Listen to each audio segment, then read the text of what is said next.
हाँ शिवोहम। शिवोहम आवाज आ रही है।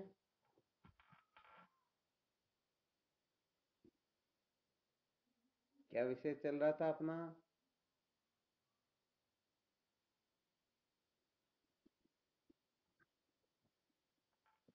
संसार को बनाए रखकर कभी भी सत्य का साक्षात्कार नहीं किया जा सकता, ये चल रहा था ना।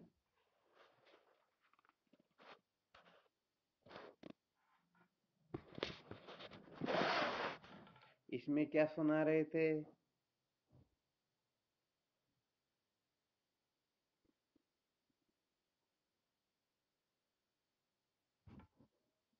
क्रोध के ऊपर विजय कैसे प्राप्त की जाती है, अर्थात क्रोध से छुटकारा कैसे प्राप्त होता है, यही विषय चल रहा था ना।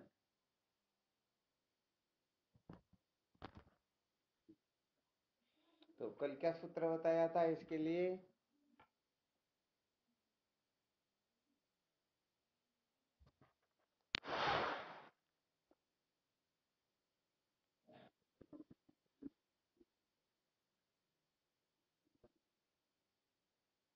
बिल्कुल ठीक। अर्थात देहात्यास, जो देह में अमता ममता जो होती है, ये क्रोध का मुख्य कारण हुआ करती। जिनकी जितनी देह में आसक्ति होगी उनको उतना ही क्रोध आएगा।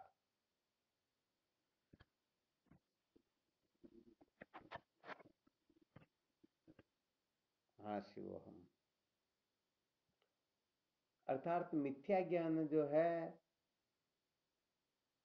ये कहने का मतलब क्रोध का हेतु होता है। वह मिथ्या ज्ञान किसी भी प्रकार का हो सकता है, क्योंकि देखो मिथ्या ज्ञान जो होता है, यदि उसका कोई तिरस्कार करे तो उसी समय क्रोध आ जाएगा, क्योंकि असली वस्तु की तो निंदा होती नहीं और नकली वस्तु की निंदा निश्चित रूप से होगी। अरे भाई, विचार करके देखा जाए तो ये देह निंदनीय है या नहीं?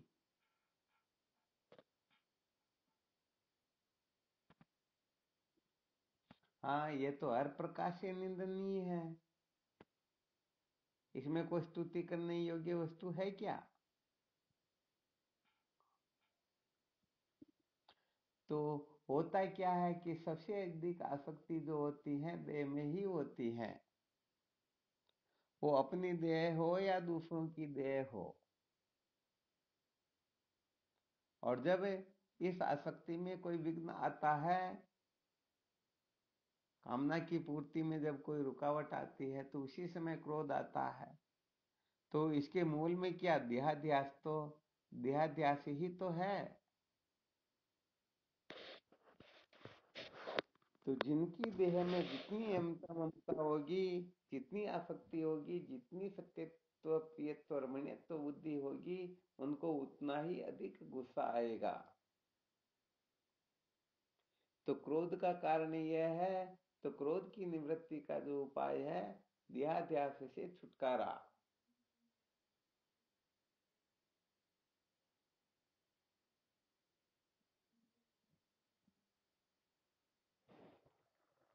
अच्छा, इसमें से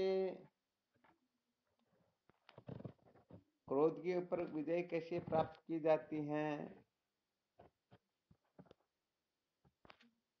अपने अनुभव से आप लोग भी कुछ सूत्र बता सकते हो?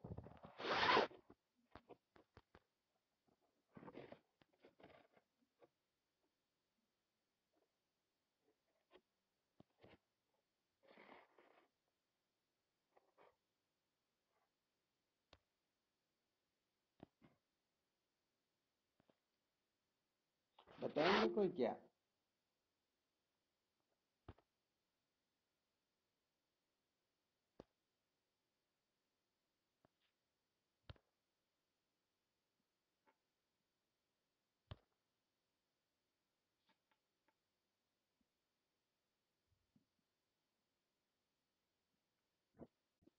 हाँ शिवो हम।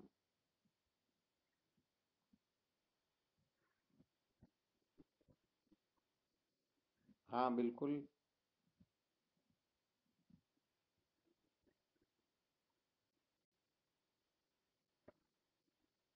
क्या बात है, ये तो बहुत ऊंचा सूत्र हो गया। जो वस्तु आती है वो निश्चित रूप से जाती है। यदि ऐसा कोई धैर्य धारण कर ले तो निश्चित रूप से ये क्रोध शांत हो जाएगा। कहने का मतलब क्रोध को जब हम क्रियान्वित कर लेते हैं ना, तब बड़ा गड़बड़ घोटाला होता है।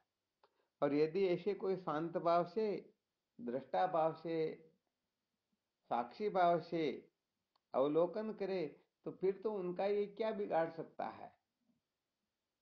क्योंकि यहाँ पर विशेष जो वस्तु थी ना, विशेष जो रहस्य था, मैं शरीर हूं, ये मिथ्या ज्ञान जब नष्ट होता है ना, तभी क्रोध की निवृत्ति होती है। और इस मिथ्या ज्ञान की निवृत्ति सत्संग से होती है। और सत्संग के द्वारा मैं दृष्टा साक्षी हूं ऐसा बोध होता या नहीं होता।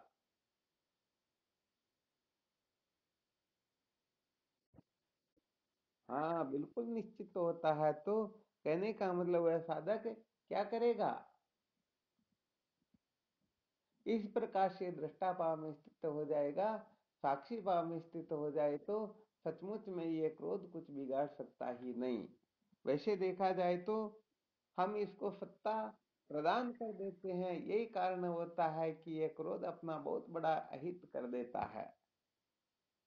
वरना वैसे देखा जाए तो इस संसार में ऐसी कोई वस्तु है ही नहीं जो उपयोग नहीं की जा सकती हो। यदि कोई इस क्रोध का भी उपयोग करे तो यह क्रोध भी अपने को बहुत बड़ा फायदा पहुंचा सकता है। परंतु हम इससे फायदा न उठा करके हम इसके वशीभूत होकर के बड़े बड़े नुकसान कर बैठते हैं।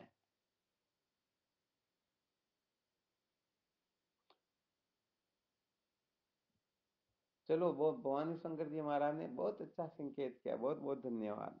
और भी कोई साधक इस प्रकार का सूत्र संकेत करना चाहे तो।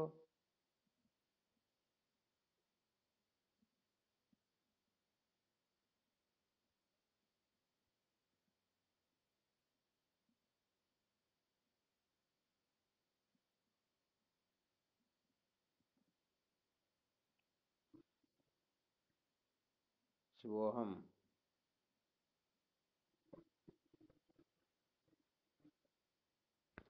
बहुत बहुत अच्छी बात है।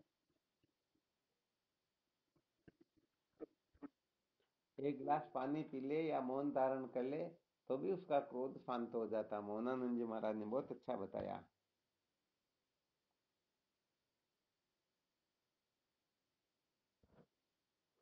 हाँ, ये भी कहने का मतलब क्रोध पर विजय प्राप्त करने का संकेत है। तो क्या होता है कि ये छोटे छोटे जो संकेत है इससे हम शुरुआत करते हैं। क्योंकि देह में से अहमता ममता निकलना थोड़ा दुर्लभ काम होता है, साधारण जीवों के वश की बात नहीं होती है। तो कम से कम ये छोटे छोटे तरीके समझ ले तो थोड़ा बहुत वह गुस्से पर कंट्रोल करना सीखेगा।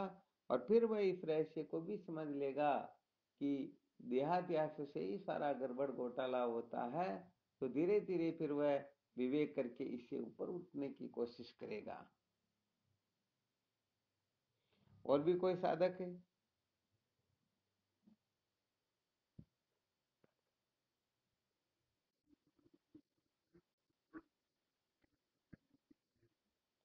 बहुत बहुत सुंदर, अति उत्तम बात है।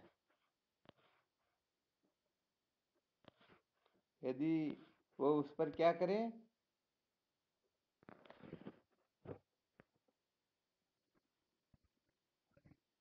मनन और विचार करे, बहुत अच्छी बात है।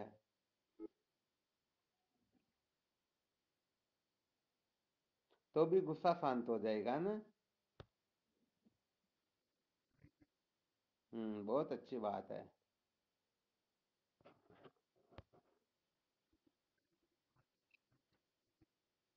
क्या बात है। ये भी एक प्रकार से विवेक वृत्ति हो गई।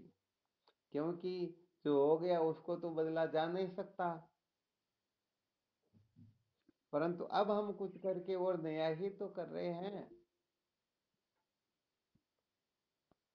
बहुत अच्छी बात है। तो इस प्रकार से भी क्रोध पर विजय प्राप्त की जाती है। ये कहने का मतलब एक प्रकार से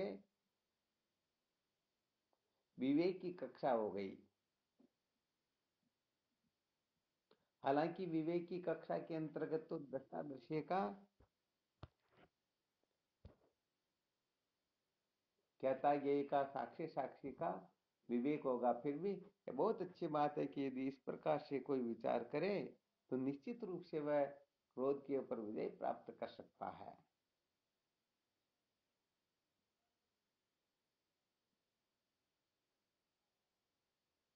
हाँ, थोड़ी देर के लिए तो क्रोध पर विजय प्राप्त हो जाएगी, परंतु सचमुच में जब तक वह देहाध्यास से मुक्त नहीं होगा या इस देह से ऊपर नहीं उठेगा, देह में से अमता ममता नहीं निकलेगी, तब तक वह पूर्ण रूप से क्रोध पर विजय प्राप्त नहीं कर सकेगा।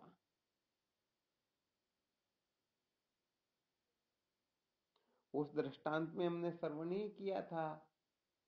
पहले वो कचरा लग गया तो भी गुस्सा आ गया राजा को, दूसरी बार झाड़ू लग गया तो भी उनको गुस्सा आ गया।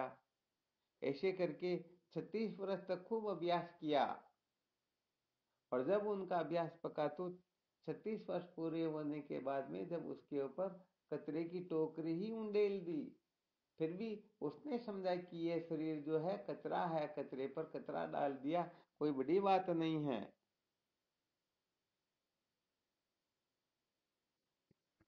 ठीक है ना। बहुत अच्छी बात। और भी कोई?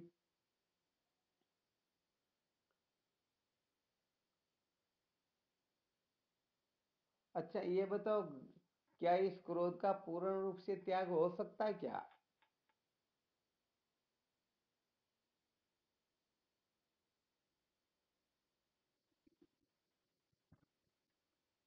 चलो ठीक बात है।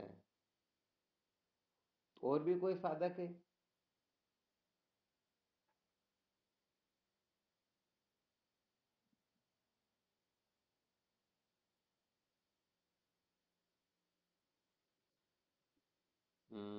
ठीक बात है। किनका पूर्ण रूप से हो सकता है और किनका पूर्ण रूप से नहीं? हाँ बोलो। शिवो हम।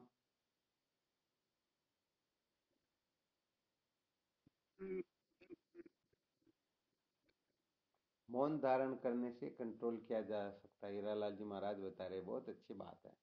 यदि हम मौन धारण कर ले तो इस क्रोध पर विजय प्राप्त की जा सकती है, बहुत अच्छी बात है।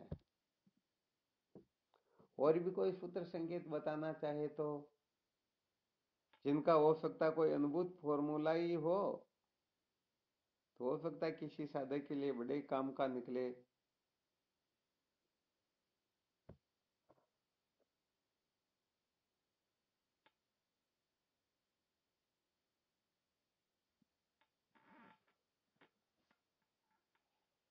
आ रहा है किसी को ध्यान में?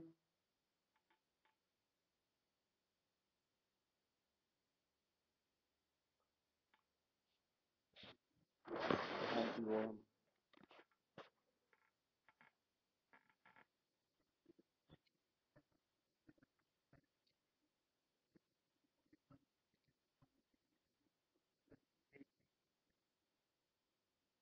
ठीक।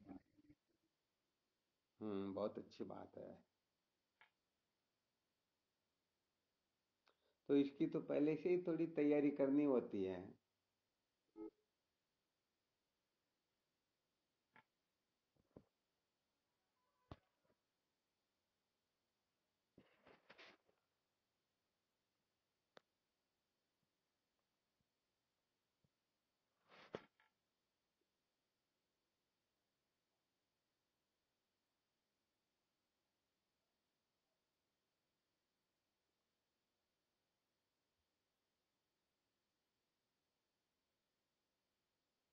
और भी कोई साधक है?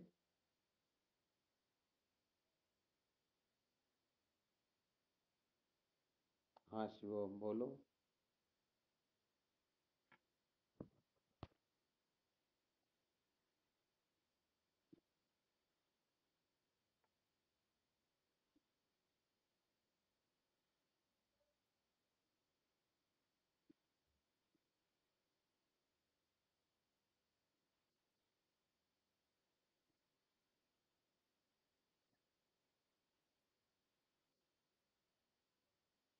बहुत। हाँ नहीं, बहुत बहुत ये तो समझो ब्रह्मास्त्र बताया एक तरह से। परंतु थोड़ी बात ये है कि जैसे वो गाड़ी चलाते हैं ना, तब समझो हम पीछे से तो गाड़ी को क्रॉस करके निकल गए, परंतु आगे जब वापस रोड पर लेने लगे ना, आगे वाली गाड़ी और पीछे वाली के बीच में निकले तो सावधान नहीं रहे, थोड़ा आगे जाकर के मुड़े नहीं तो वो पीछे से उस टक्कर ट्रक वाले ने लगे और एक्सीडेंट हो गया। तो पीछे से तो बच करके निकल गए, परंतु आगे एक्सीडेंट कर दिया, ये गड़बड़ हो गई। देखो संकेत कर देते हैं।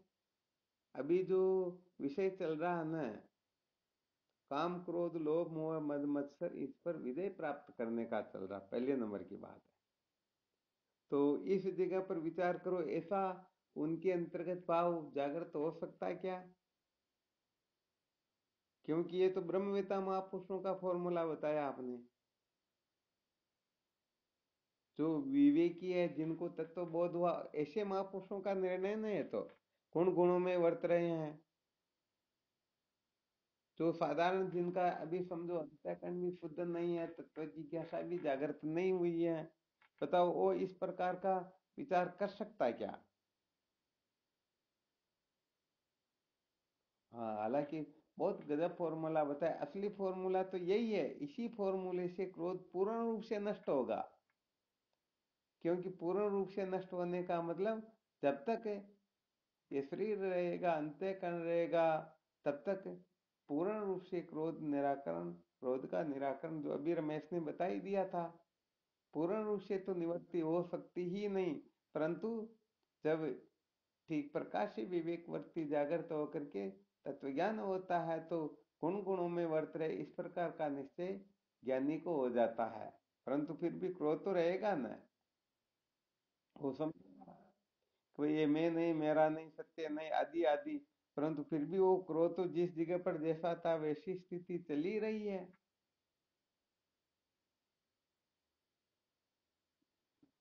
हाँ शिव।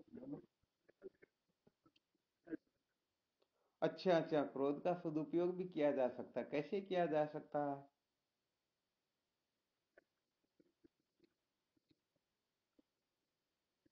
नहीं, वो अहंकार अलग और ये क्रोध अलग है। यहाँ पर तो कहने का मतलब हाथ में जूत लेकर के मारने के सिवाय कुछ नहीं सूझता। यहाँ तो आंखें लाल हो जाती, होठ फड़फड़ाने लगते, बात ही कुछ और हो जाती। तो वो अहंकार और ये क्रोध थोड़ा अलग अलग भाव वाले हैं। हम बिल्कुल, बोलो शिव हम।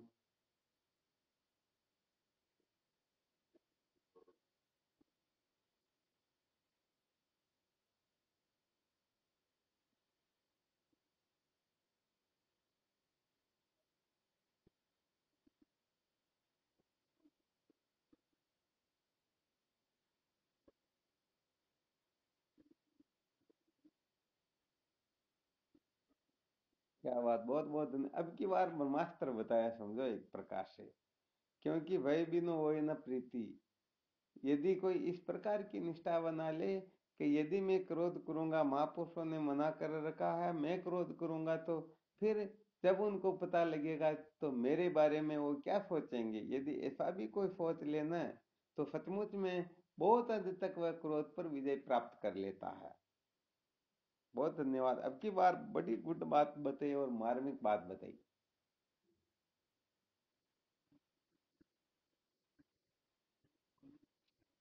हाँ, ये और ऊंची बात है। यदि क्रोध में ऐसा ध्यान रह जाए तो उनको क्रोध आएगा ही नहीं। ये ध्यान तो अपने को पहले रखना है। पहले रखेंगे तो क्या है, उस डर से क्रोध आएगा ही नहीं। और यदि आएगा तो इतना नुकसान नहीं करेगा जितना नुकसान संसार के पामर पुरुष कर बैठते हैं।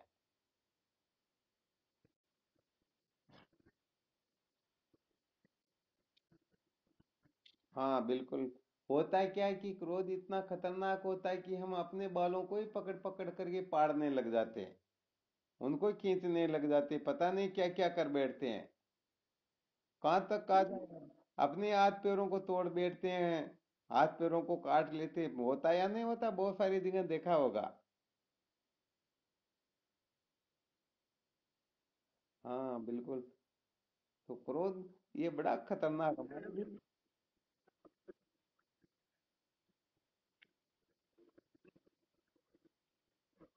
हाँ, इस पर थोड़ा अभी विचार करें। पहले वैसे प्रश्न कर तो लिया था, परंतु थोड़ा वापस साधक कुछ सूत्र बताने लगे तो इन पर भी थोड़ा विचार कर लेते, वरना क्रोध का थोड़ा बहुत स्वरूप और वर्णन करते कि ये किस प्रकार से त्याज्य, किस प्रकार से ग्राह्य, किसको किस प्रकार का क्रोध करना चाहिए, किसके लिए क्रोध विहित है, किसके लिए क्रोध निषिद्ध है, इनका सारा थोड़ा विचार करते हैं। पहले थोड़ा ये चल गया तो इसको चलने देते हैं।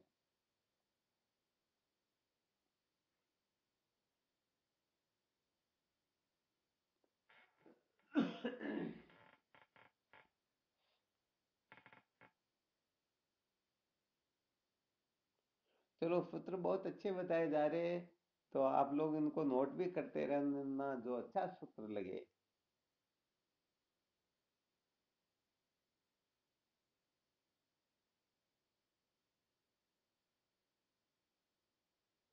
क्योंकि क्रोध के लिए तो शास्त्रकार संतों ने कहा कि क्रोध पाप को मूल है, क्रोध आप ही पाप, क्रोध मिटे बिनु ना मिटे कबहू जीव संताप।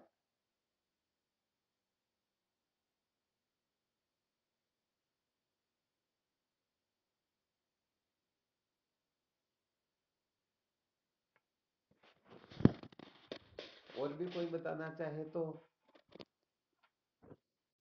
हाँ शिवो हम।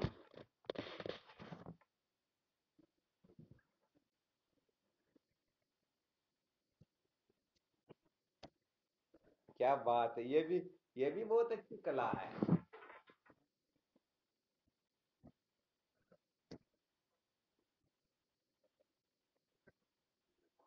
बिल्कुल बिल्कुल बिल्कुल सत्य बात। अपना चेहरा देखने योग्य होता है, यदि देख लेना तो अपन खुद देखेंगे, अरे अरे गुस्सा कभी करना ही नहीं चाहिए। पहले एक महात्मा कहा करते थे, क्रोध पर विजय प्राप्त करने के लिए जब भी क्रोध आए उसी समय जेब में से 100 रुपए का नोट निकाल करके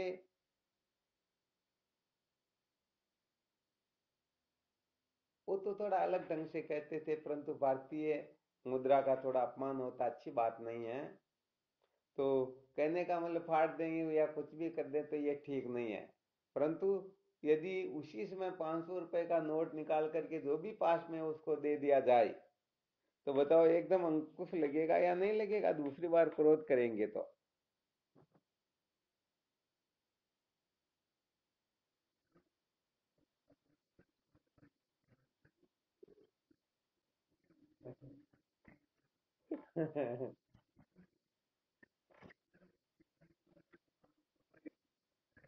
हाँ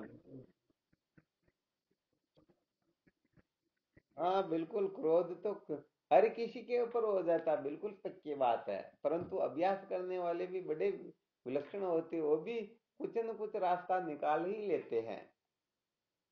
वो भी क्रोध पर विजय प्राप्त करने का फॉर्मूला ढूंढ ही लेते हैं।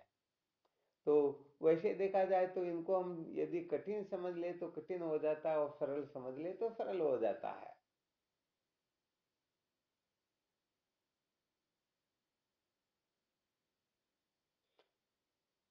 और भी कोई सूत्र ध्यान में आ रहा हो तो।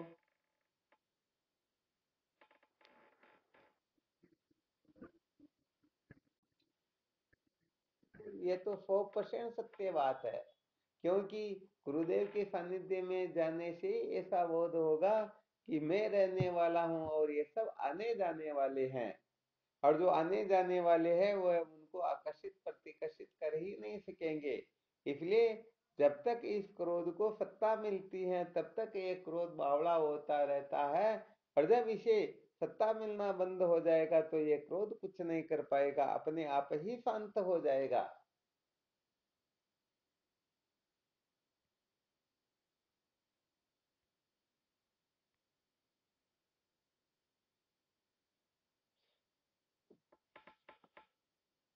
चलो ठीक, अब थोड़ा विचार करते हैं कि ये क्रोध जो है किसके द्वारा पूर्ण रूप से त्याज्य हो सकता है, किसके द्वारा पूर्ण रूप से त्याज्य नहीं हो सकता।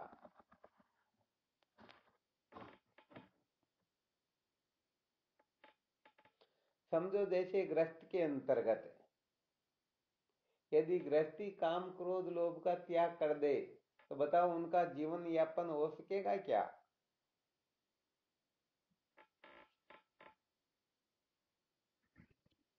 हाँ बिल्कुल नहीं हो सकेगा, क्योंकि गृहस्थ के जीवन में यदि काम नहीं है तो संतान नहीं होगी, क्रोध नहीं है तो संतान बिगड़ जाएगी, और लोभ नहीं है तो फिर परिवार का भरण पोषण कैसे करेंगे?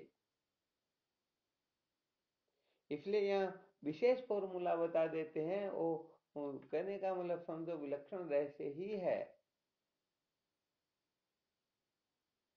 तो यहाँ पर काम क्रोध लोभ दो प्रकार के बताए जा रहे हैं। कितने प्रकार के? हाँ, एक तो विहित काम क्रोध लोभ होते हैं, एक निषिद्ध काम क्रोध लोभ होते हैं। तो गृहस्थ के अंतर्गत निषिद्ध काम क्रोध लोभ तो त्याज्य है, परंतु विहित काम क्रोध लोभ के लिए शास्त्रकारों ने स्वीकृति दे रखी है, स्वीकृति दी हुई है। तो ये निषिद्ध काम क्रोध लोभ ही तो पतन करते हैं, यही तो अपने को बर्बाद करते हैं, यही तो मरने मारने पर उतारू करते कर देते हैं।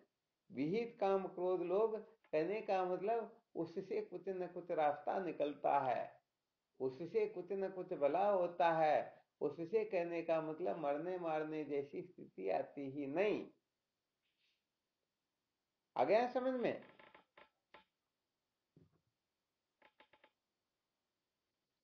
तो यहाँ पर गृहस्थ के अंतर्गत विहित काम क्रोध लोभ स्वीकार्य है, परंतु यदि कोई वेदांत विचार करना चाहता है, ब्रह्म विद्या की ओर प्रवृत्त होना चाहता है, तो उनके लिए विहित काम क्रोध लोभ भी त्याज्य होते हैं। ये सबसे बड़ा गड़बड़ घोटाला जो होता है इसी जगह पर होता है। यहाँ पर थोड़ा संकेत कर देते हैं, जो निषिद्ध काम क्रोध लोभ के पीछे पागल हो रहे हैं वह तो समझ लो एक प्रकार के पामर पुरुष ही है, संसारी ही है। उनका यहाँ पर कोई औचित्य ही नहीं है, सत्संग की स्टेज के ऊपर साधन भजन की ओर उनका कोई है क्या? थोड़ा बहुत उनका कोई प्रवृत्ति का होना, महत्व बुद्धि का होना, उनको कहने का मतलब इस साधनों के प्रति समर्पित आदि हो जाना कुछ होता है क्या? तो जो पामर पुरुष होते हैं तो निश्चित काम क्रोध लोभ के पीछे पागल हुए रहते हैं, इसलिए उनका यहाँ साधन भजन में 1% भी अधिकार नहीं होता है। अब जो शास्त्र की मर्यादा में रह करके काम क्रोध लोभ का सेवन करते हैं, वे यदि इस प्रकार से चलते रहेंगे तो निश्चित रूप से अपने अंतःकरण को शुद्ध करके तत्व जिज्ञासा कैसे जागृत होती है उस और वो प्रवृत्त हो ही जाएंगे। परंतु जब वेदांत श्रवण मनन निधिध्यासन का जब प्रश्न खड़ा होता है, तो वेदांत के श्रवण मनन निध्यासन में उनकी ही प्रवृत्ति हो सकती है, अथवा समझो वह साधक ही श्रवण मनन निध्यासन को ठीक ठीक प्रकार से पूर्ण कर सकते हैं, उन्हीं की प्रवृत्ति हो सकती है, उन्हीं को उनका साक्षात्कार हो सकता है जो विहित काम क्रोध लोभ से भी मुक्त हो गए, विहित काम क्रोध लोभ का भी जिन्होंने त्याग कर दिया हो, ऐसे साधक ही ब्रह्म विचार में निपुण हो सकते हैं, उनका ही ब्रह्म विचार पूर्ण होता है। बाकी तो सच्ची बात है कि ब्रह्म विचार कभी भी पूर्ण होने वाला होता ही नहीं।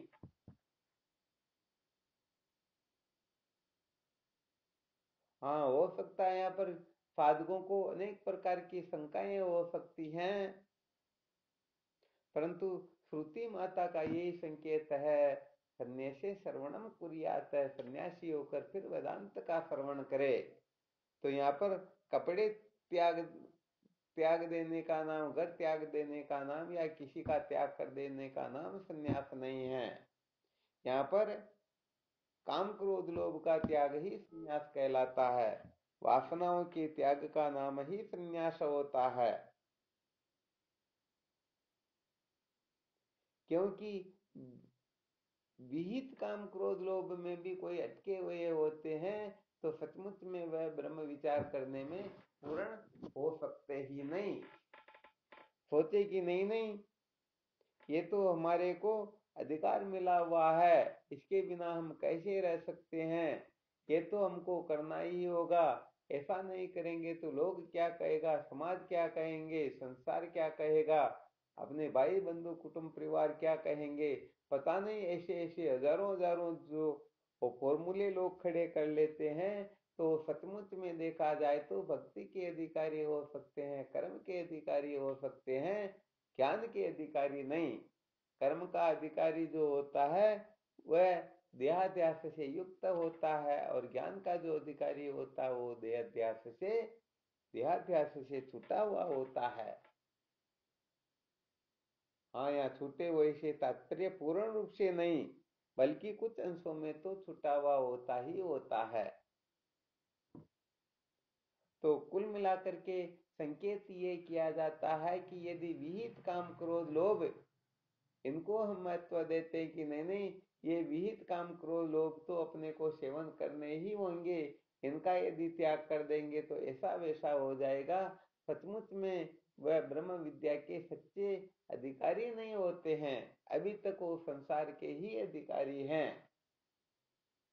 तो इसीलिए ये जो विधि पूर्वक जो सत्संग श्रवण की जाती है, आगे बढ़ा जाता है, तो ये फॉर्मूला कहने का मतलब अच्छी तरह से समझ में आ जाएगा। तो एक तो कहने का मतलब विहित काम क्रोध लोभ को हम कहने का मतलब अपना कर्तव्य समझ करके या आनंद रूप समझ करके या महत्व बुद्धि करके प्रवृत्त होते हैं।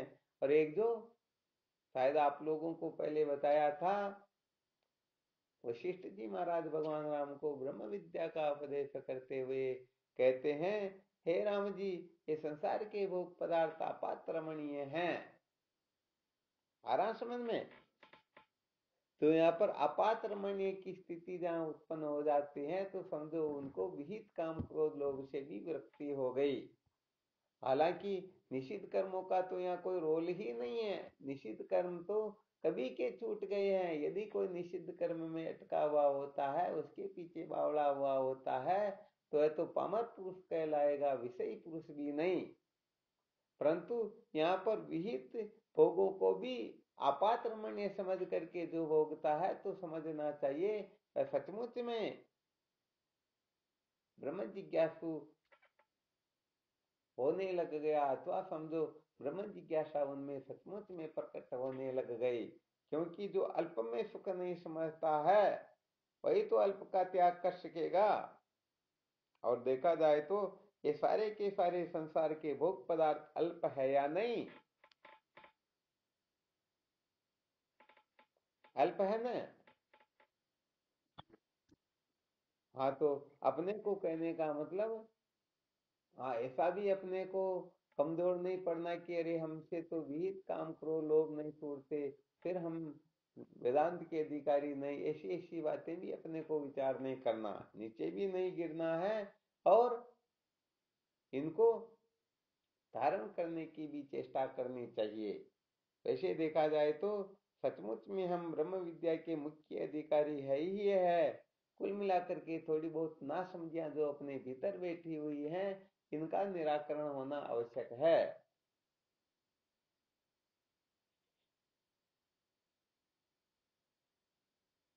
अब विचार करके देखो,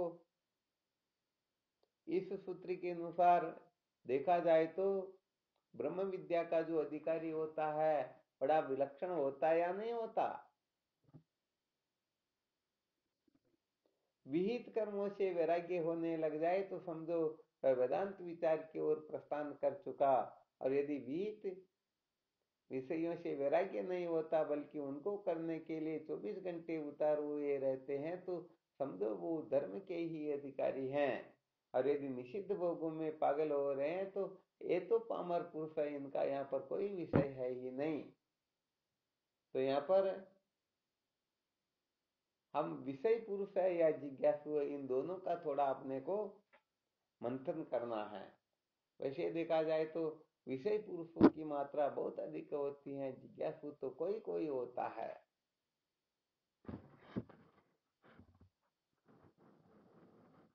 तो देखो एक विलक्षण सूत्र बता देते हैं। जिस समय हम वेदांत श्रवण की ओर प्रवृत्त होते हैं, अर्थात गुरुदेव के सानिध्य में बैठकर जब ब्रह्म विचार करते हैं, उस समय तो विहित काम क्रोध लोभ का 100% त्याग करना होता ही होता है। ध्यान देना अच्छी तरह से, क्योंकि जिस समय वेदांत श्रवण करते हैं उस समय यदि हम पूर्ण रूप से चतुष्टय साधन संपन्न है तो तत्क्षण अविद्या के बंधन से छुटकारा प्राप्त करके हम सदा सदा के लिए कृतार्थ हो जाते हैं। और यदि चतुष्टय साधन संपन्न नहीं है तो खूब सुनो सुनाओ, 1% भी फायदा होने वाला है ही नहीं। तो असली बात तो यह है कि जब गुरुदेव का सानिध्य हो, वेदांत श्रवण का अवसर प्राप्त हो गया हो, उस समय तो हमें इस नासमझियों का, बेवकूफियों का समय प्रकाश से त्याग कर ही देना चाहिए। बाकी जो है, बाकी का समय खेल अलग होता है, उसके लिए ऐसा कोई विधि विधान वेदांत शास्त्र की ओर से तो है नहीं, परंतु ये थोड़ा संत महापुरुष अपनी तरफ से थोड़ा मिला करके कह देते हैं। होता क्या है कि जो जीवन भर जैसा अभ्यास करता है, मरते समय भी उसे उसी का चिंतन होता है। तो कहने का मतलब गुरुदेव के सानिध्य में बैठ करके वेदांत श्रवण के समय वह मनोराज्य न करे। कब नहीं करेगा? जब वह थोड़ा बहुत पहले अभ्यास कर चुका हो, तभी तो है ना।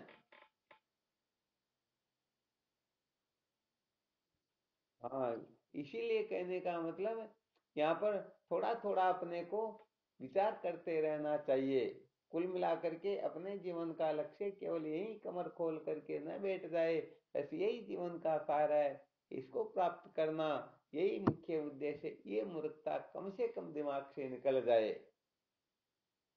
अथवा अधिक न हो तो भी कम से कम ये बात तो अच्छी तरह से समझ में आ जाए, ये विहित काम क्रोध लोभ से जो सुख प्राप्त होता है, ये सुख सचमुच में ब्रह्म सुख नहीं है, ये सुख तो अल्प के अंतर्गत ही है।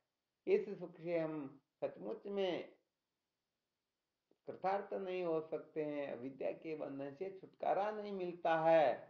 हम कुल मिलाकर के थोड़ी बहुत उसमें न्यूनता देखेंगे तो ब्रह्म विचार की ओर प्रवृत्ति अपनी बनी रहेगी, और यदि नहीं देख पाए तो फिर सचमुच में हम वहीं पर अटक जाएंगे।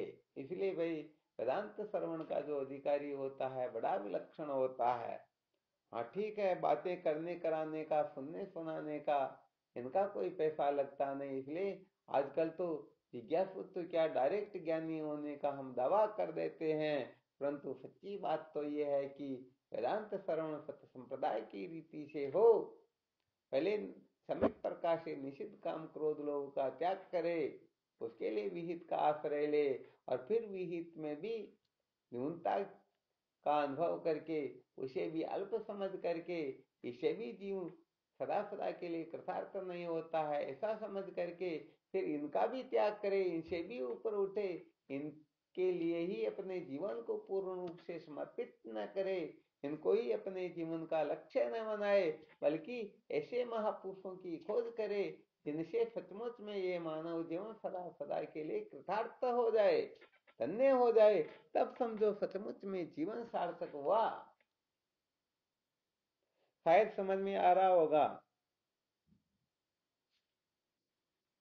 हाँ, होता है क्या है कि थोड़ी थोड़ी ठीक ठीक सत्संग न सुने ने तो हम तो पता नहीं क्या क्या कर बैठते हैं, परंतु जो पता लगता है कि भाई देखो इस प्रकार का ये रास्ता है, इस प्रकार का त्याग वैराग्य का मार्ग है, इस प्रकार से वेदांत श्रवण करना होता है। एक दो किताब पढ़ करके वैसे देखा जाए तो यहाँ पर कान से सुनने का नाम भी वेदांत श्रवण नहीं होता है। हाँ, वेदांत श्रवण बड़ा विलक्षण होता है। जिस दिन वेदांत श्रवण सचमुच में हो जाएगा, उस दिन तो ये सारा का सारा झगड़ा झमेला शांत हो जाएगा, क्योंकि भगवान सुरेश्वराचार्य जी महाराज वार्तिक में लिखते हैं तत्व श्रवण मात्रेण शुद्ध बुद्ध निराकुल है। तत्व के श्रवण करने मात्र से, आ रहा है समझ में, और कुछ करने की आवश्यकता ही नहीं रहती। इसलिए कानों से सुनने को वेदांत श्रवण नहीं कहते हैं। ये वेदांत श्रवण तो बड़ा विलक्षण होता है। वेदांता नाम शेषाणाम आदि मध्यवसानत ब्रह्मात्मा नैव तात्पर्यमिति श्रवणम भवेत है, इसको कहते हैं वेदांत का श्रवण है। तो ठीक है, ये तो जो चल रहा है बहुत अच्छी बात है, परंतु इसे ही अंतिम कक्षा नहीं समझ लेना है, केवल मात्र इतना ही हमें अच्छी तरह से समझ लेना है। इसमें किसी को कोई संशय हो तो बिल्कुल बोल सकते हो।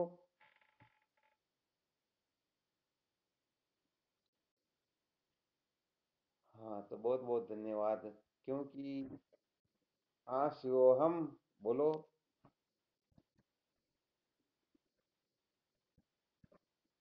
अरे उसका तो जब वेदांत श्रवण की ओर प्रवृत्त होंगे तब देखेंगे, अभी क्या करना जान करके।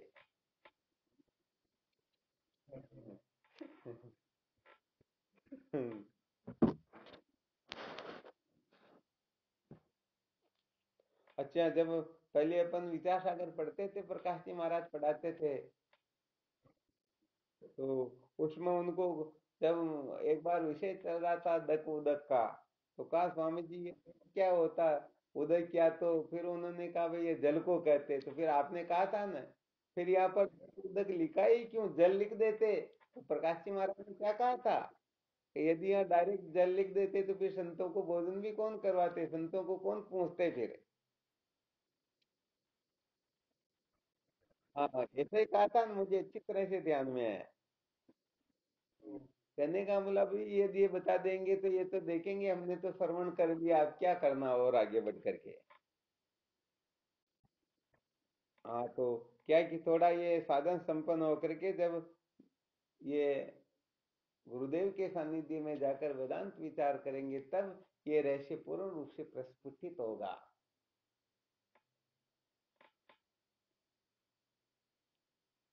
तो कुल मिलाकर के ये तो ध्यान में कान में डाल ही दिया कि कान से सुनने का नाम वेदांत श्रवण वास्तव में है नहीं।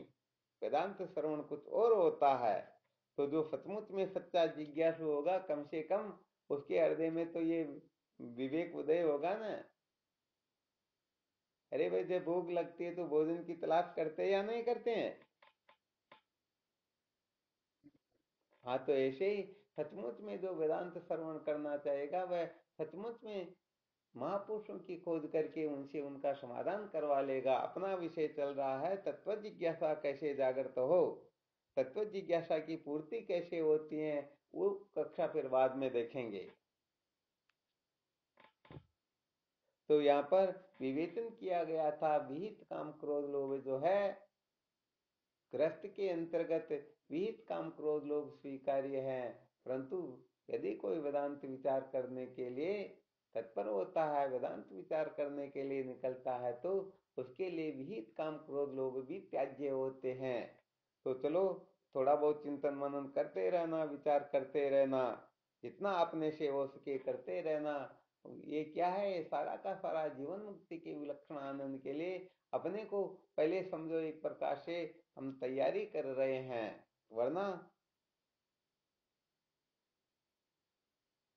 ब्रह्म तो अपना आत्मा है, वो तो नित्य शुद्ध बुद्ध मुक्त है, कभी प्राप्त हुआ ही नहीं, अपना ही तो स्वरूप है।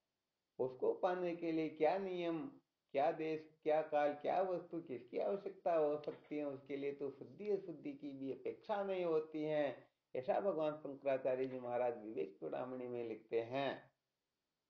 तो होता क्या है कि सत्य संप्रदाय की रीति से यदि अपने को सत्य का साक्षात्कार करना है तो फिर भाई देखो, उनमें जो नियम सूत्र बताए हुए वैसे ही अपने को चलना होगा। ऐसा नहीं कि उटपटांग रीति से एक दो बातें सुनी और मैं ब्रह्म हूं बस हो गया काम। आ गया समझ में। तो चलो ठीक है, काम की निवृत्ति बताई थी, आत्म प्राप्ति की कामना से काम की निवृत्ति होती है, और क्रोध की निवृत्ति बताई गई है। मैं देह हूं, ये मिथ्या ज्ञान यदि किसी का नष्ट हो जाए तो क्रोध के ऊपर विजय प्राप्त होगी। कल विचार करेंगे लोभ के ऊपर कैसे विजय प्राप्त की जाए, लोभ की निवृत्ति कैसे होती है, और फिर इन तीनों की निवृत्ति केवल एक सूत्र से ही होती है, फिर उस सूत्र की थोड़ी बहुत व्याख्या करेंगे।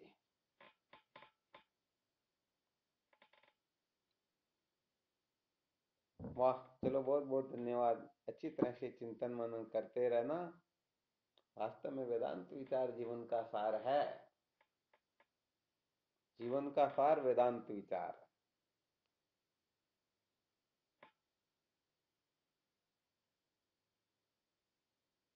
ठीक, शिवोहम।